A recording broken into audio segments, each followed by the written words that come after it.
आज आपण आपल्या किचन मध्ये बनवणार आहोत तुमच्या माझ्या सर्वांच्या आवडीचा असा आमरस।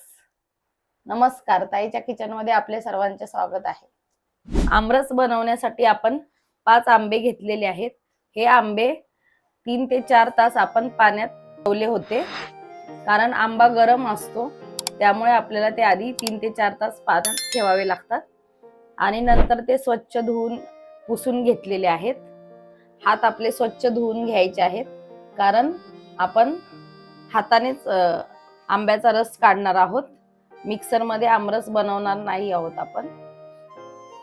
तर असा आंबा घ्यायचा आणि देठाकडे अंगठ्याने असा पकडून सर्व बाजूनी असा मऊ करून घ्यायचा आहे। असं मऊ करून घेतल्यामुळे आपल्याला रस काढायला सोपं जातं। असं सर्व बाजूने आपल्याला मऊ करून घ्यायचं आहे। अशा पद्धतीने जोपर्यंत आतली कोय पूर्ण हल्ली जात नाही तोपर्यंत आपल्याला पूर्ण मऊ करून घ्यायचं आहे। खालच्या बाजूने पण मऊ करून घ्यायचं आहे। अशा पद्धतीने आपण सर्व आंबे आपण मऊ करून घेऊयात। आंबे आपण सर्व मऊ करून घेतलेले आहेत। आता आपण आमरस करायला घेऊया। आमरस करण्यासाठी शक्यतो मातीचं किंवा काचेचंच भांडं घ्यायचं आहे, कारण स्टीलच्या भांड्यात किंवा ॲल्युमिनियमच्या भांड्यात आमरस काळा पडतो। आता आपण हा मऊ करून घेतलेला आंबा आहे, त्याचा देठाकडचा भाग काढून घ्यायचा आहे आणि हाताने अशा प्रकारे आंब्याचा रस काढायचा आहे।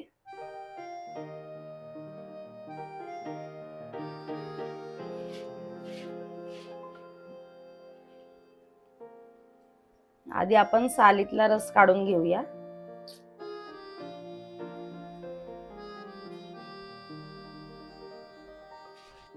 आता आपण अशी कोय मधला पण रस काढून घ्यायचा आहे।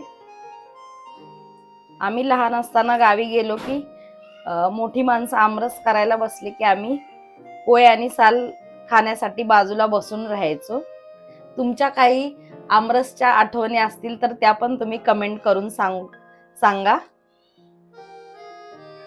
आपण आता त्याच पद्धतीने आमरस बनवणार आहोत, कारण ह्या पद्धतीने आमरस केला तर एकदम जो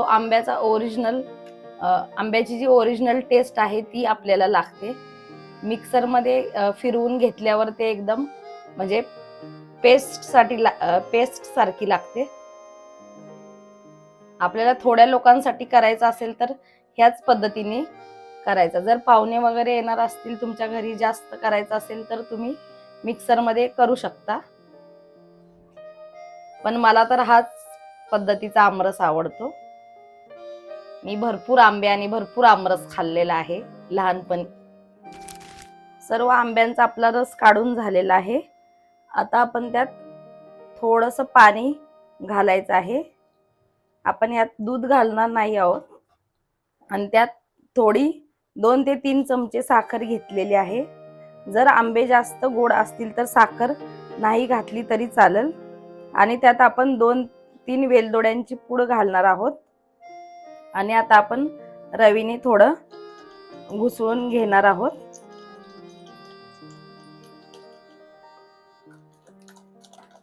साखर विरघळेपर्यंतच आपल्याला घुसळायचं आहे, कारण त्यातल्या आमरसच्या गुठळ्या आपल्याला तशाच ठेवायच्या आहेत।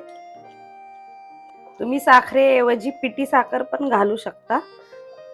2 ते 3 मिनिटं आपण चांगला आमरस घुसळून घेतलेला आहे। आपला आमरस तयार झालेला आहे।